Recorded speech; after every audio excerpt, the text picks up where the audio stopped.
mood, yeah. Get into the flex, get into the groove.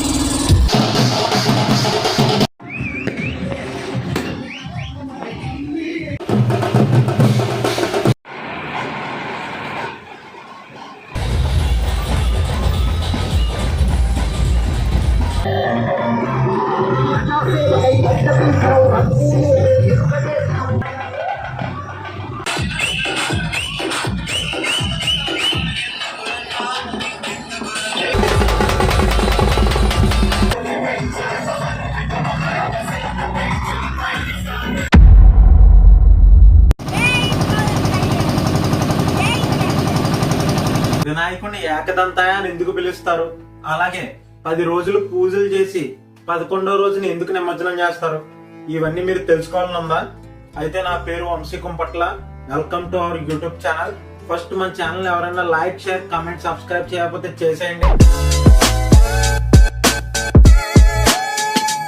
ఇంకా topic లోకి వెళ్ళిపోదాం.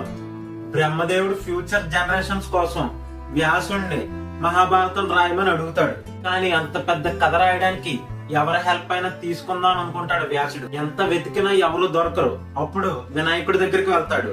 వినాయకుడు రాస్తా అంటాడు, కానీ ఒక కండిషన్ అయితే పెడతాడు. ఆ కండిషన్ ఏంటంటే ఊపిరి తీసుకునే గ్యాప్ కూడా ఇవ్వకూడదు స్టోరీ చెప్తున్నప్పుడు. అలా చేస్తే నేను నీకు కథ రాస్తానని వినాయకుడు కండిషన్ పెడతాడు. అప్పుడు వ్యాసుడు కూడా ఒక కండిషన్ పెడతాడు. నువ్వు రాసే ప్రతి విషయాన్ని ఎలా ఎందుకు జరిగిందో అర్థం చేసుకున్న తర్వాతే రాయాలన్నది వ్యాసుడు కండిషన్ పెట్టాడు. అయితే ఇద్దరు ఒకరి కండిషన్ ఒకరు ఒప్పుకుని మహాభారతం అనే పెద్ద గ్రంథాన్ని రాయడం మొదలు పెడతారు. అయితే వినాయకుడు అర్థం చేసుకుని రాసే గ్యాప్ లో వ్యాసుడు ఊపిరి పీల్చుకునేవాడు.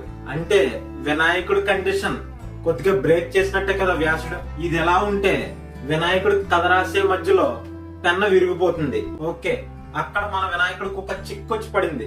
కండిషన్ ప్రకారం వ్యాసుడు కథ చెప్పడం ఆపడు. రాసే కలం విరిగిపోయింది. స్టోరీ ఏమో ముందుకు వెళ్ళిపోతుంది. వినాయకుడు ఏం చేయాలో తెలియక తన దంతాన్ని విరగొట్టి పెన్నలా చేసి మిగతా స్టోరీ రాయడం మొదలు పెట్టాడు. అలా వినాయకుడు ఏకదంతుడయ్యాడు. అప్పటి నుండి 10 రోజులు ఆపకుండా వినాయకుడు ఆ మహాభారతాన్ని రాస్తానే ఉంటాడు. రాయటం పూర్తయ్యే టైంకి వినాయకుడి శరీరం వేడిగా అయిపోయి కాలిపోతున్నట్టు అయిపోతుంది. వెంటనే వ్యాసుడు పక్కనున్న నదిలో వినాయకుడిని ముంచుతాడు. అప్పుడు మళ్ళీ నార్మల్ అవుతాడు అనమాట వినాయకుడు. ఆ రోజు నుండి చతుర్థి రోజును వినాయకుడు కూర్చోబెట్టి 10 రోజులు పూజలు చేసి 11వ రోజు నదిలోకి ముంచుతారు. దాన్నే మనం నిమజ్జనం అని కూడా. స్టోరీ అయితే తెలుసుకున్నారు కదా, ఇంకా సెలబ్రేషన్స్ అయితే చూద్దాం అమలాపురంలోని.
ఎవరి డబ్బులు పట్టడా